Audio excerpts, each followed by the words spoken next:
Greetings comic lovers and welcome back to Casually Comics, the channel where we chat all things comics, from reviews of comics new and old to history to anecdotes, really wherever our whims take us. I'll take villains lesser known to the mainstream for 100, please. Today, Baron Zemo, or Dr. Zemo as he was called when he first debuted. His first appearance was part of the retcon that brought Captain America from the Golden Age to the Silver Age, and one of the best retcons out there. One so solid it's viewed as an update / integral part of Cap's backstory. So why does Zemo have that purple sock-looking mask on his head? And how did we get from the first Zemo to the second? Because that's right, Cap has taken on two different Zemos. And the turnaround was fairly quick. Well, I mean, not really, but the first one didn't last too long. Get ready to learn more about Zemo and experience a comic where Stan Lee once more forgets the name of one of the characters. Stay tuned to find out which one. But before we get started, I'm Sasha, and if you're enjoying this content, you know what to do. Hit that like button, hit the subscribe button. Join us on this comic book journey. The tale of Baron Zemo, or Dr. Heinrich Zemo, the 12th Baron, begins with the quest to bring Captain America into the modern or new era of Marvel that began in the 60s. The time period where the company actually rebranded itself as Marvel Comics. Captain America had been a popular character from the Golden Age, who debuted in Captain America Comics #1 back in 1941 and had been created by Joe Simon and Jack Kirby. This from the period of time when the company was called Timely Comics. And Captain America was a bona fide wartime hero, who while successful for that period, experienced the post-war lack of popularity and superhero dip hard. There's just a decline in the popularity of that genre post-war for a bit. In fact, it was so bad that his comic was discontinued in 1950. There was an attempt to revive it in 1953, but it didn't take, and by 1954 he'd been cancelled again. He didn't find his footing again until he was brought to the Silver Age in 1964, and he's been around since. Captain America reappears in Avengers #4, written by Stan Lee with art by Jack Kirby. Captain America had been an iconic hero and a co-creation of Kirby, so it makes sense that they would want to bring him into this new team lineup to get hype and cred. Especially at that time period, the team needed some cred to get it off the ground. To do this and keep him the same Cap that had existed in the Golden Age, they had to institute a clever update. So it was added that in the latter days of the war, Captain America had vanished. Him and his kid sidekick Bucky Barnes were out to stop an experimental plane that had been sabotaged by Zemo in his first sort of appearance as a menacing hand in a flashback. So Bucky died in the ensuing explosion and remained dead until 2004, and for a while he was thought to be one of the sacred deaths of comics. Not anymore. Winter Soldier. So this issue sets up how they find Cap. He plummeted and froze, kept alive by the ice and his super soldier serum. It established the anger and hatred he feels towards Zemo for killing Bucky, and also this uncomfortable plot where he at first thinks Rick is Bucky, and Rick starts trying to take Bucky's place, to the point where in issues like Captain America 118, which is part of the Falcon's debut arc, you see him crying in Bucky's costume after thinking Cap has rejected him over a signed picture of Steve. Side note, my favorite comment to get on these videos is, who's Rick? I think I need to make a video on Rick Jones. Depending upon when you're watching this, maybe I already have. Avengers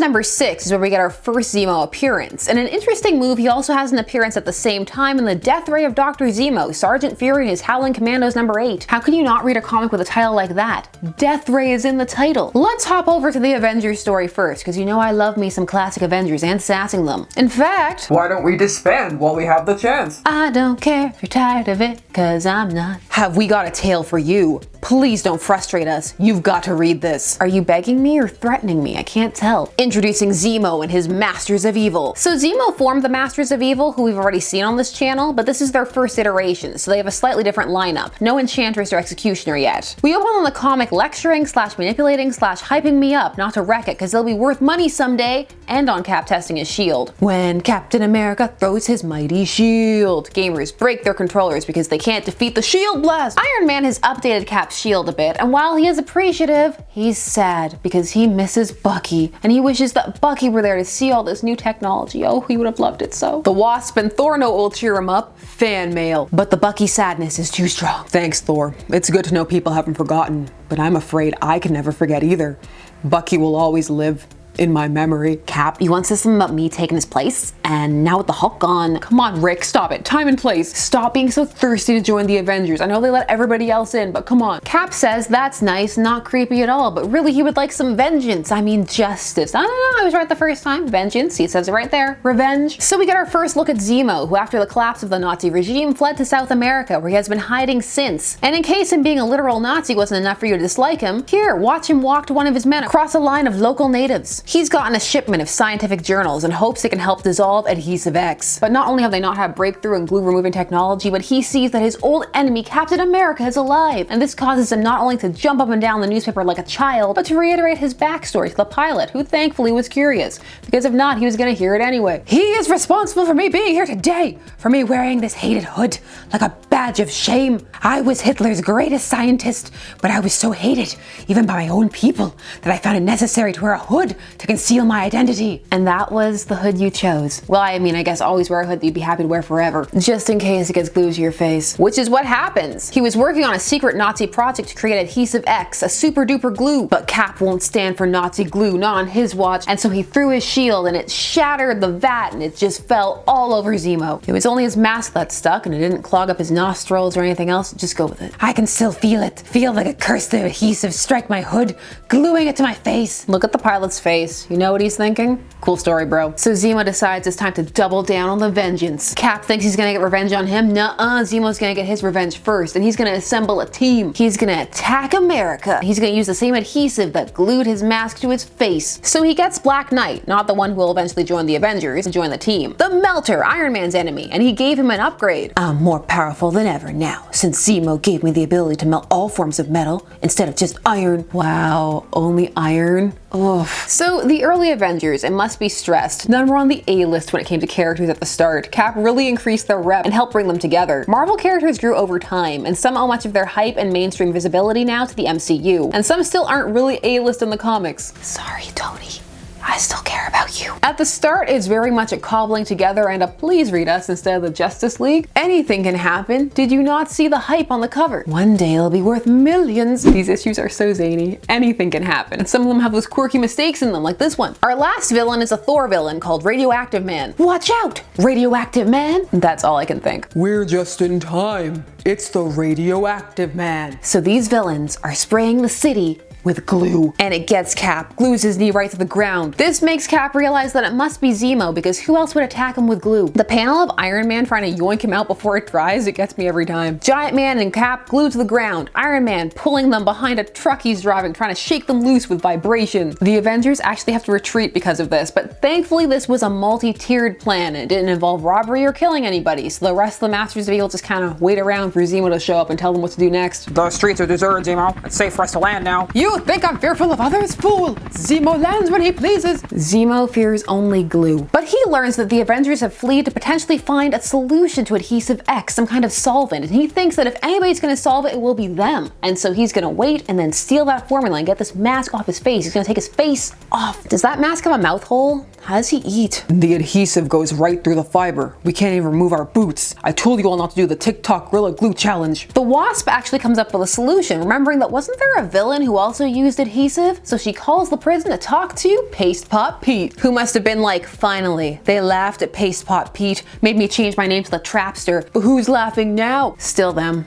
They're still laughing. He helps them in exchange for a shortened sentence, and it turns out that really he just has to tell them that he has a super dissolver that dissolves anything, so Iron Man just has to go get it. They get it and it works, and Captain America decides that their strategy needs to be to switch villains. Fight someone who isn't their original foe. They'll never see it coming. So Zemo's team meeting was clearly just, hey, wanna go shoot some glue at your enemies? Do I? A clever plan. Not really. So Zemo wants to spray the city in another coating of Adhesive X. The Avengers enlist the help of a teen brigade. Fanboys who don't mind putting themselves in harm's way for the Avengers, and they tell them that they need to swap out the barrel of Adhesive X with the super dissolver. So get right up there with Zemo. Here's where that naming error occurs. The narration box says Rick Brown instead of Rick Jones. They should have corrected this one like they did when Stan Lee forgot the Hulk's name. Make him Rick Brown Jones or Rick Jones Brown. Instead, they updated the text in later printings, and on the digital version. Boo! You will not rain on my parade or take away my fun by erasing history. I will laugh at this forever. Rick Brown and his team brigade managed to make the swap. So instead of double gluing the people, oh no, they're setting them free. And the Masters of Evil are completely discombobulated when the heroes switch on them. It's their first outing and they're changing the rules like that?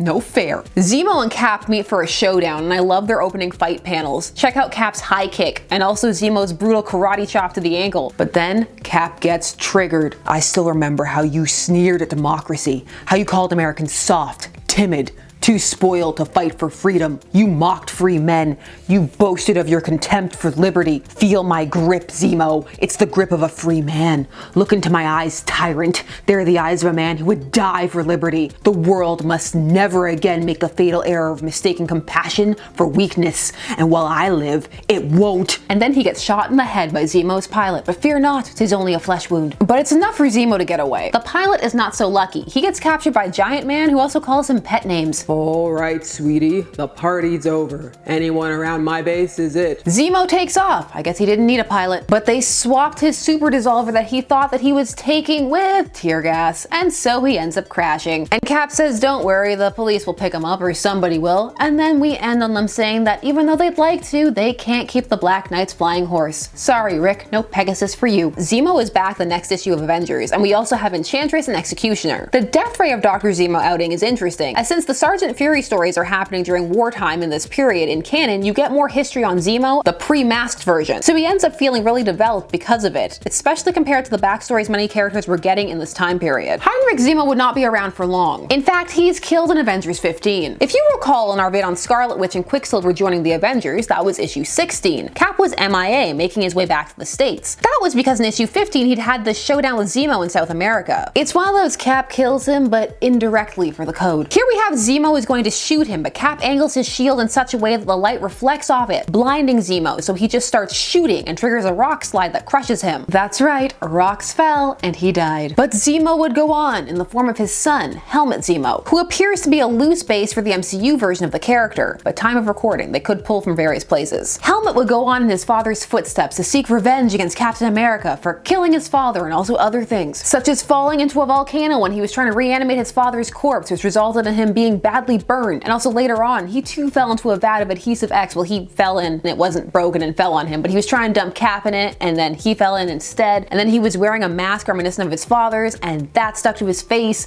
And then when he got out, Captain America was like, oh, we have this dissolver that you could use. And then he got angry. He was like, why didn't you offer that to my supervillain Nazi dad? I love comics so much. Oh, also, eventually when we do get to Helmut Zemo and I have to talk for him, there has been a comic that came out recently at the time of this recording in early 2021 that has made me want to voice him as John Ralphio from Parks and Rec. Let me explain to tell you about these fabulous lines coming out of Zemo's mouth. Fabulous in a this is ridiculous kind of way. In a backup story of Non-Stop Spider-Man #1, we have Zemo talking in already going out of date slang. So today you're the Fuhrer of France? France, the economic and military powerhouse? Nazi please! I'll kill you all and find some more stylish cannon fodder somewhere else. Wow, I can't even with this. Ugh. On the next Splinter Cell, perhaps they'll fare better and not be the worst. I hear that the New York crop comes from much stronger stock and they have drip.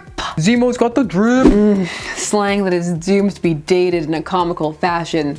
Big fan, use it myself sometimes, but that's intentional. I don't know what this is or who this is supposed to be, but he is so amazingly out of character. Zemo saying drip. I just had to share that with you. We're sharing Zemo things today. Maybe it'll make sense later on, who knows. So that was the first Baron Zemo, where he came from, cuz. What did you think of the Avengers versus Glue? Do you just want to know, who is Rick Jones? Are you not entertained? Share all your thoughts down below. While you're down there, please do all the YouTube things. Like, share, comment, subscribe, and hit the bell notification so that you never miss a vid. Thanks so much for taking some time of your day spent discussing comics with me. I always appreciate it, and I will see you again soon. Bye-bye.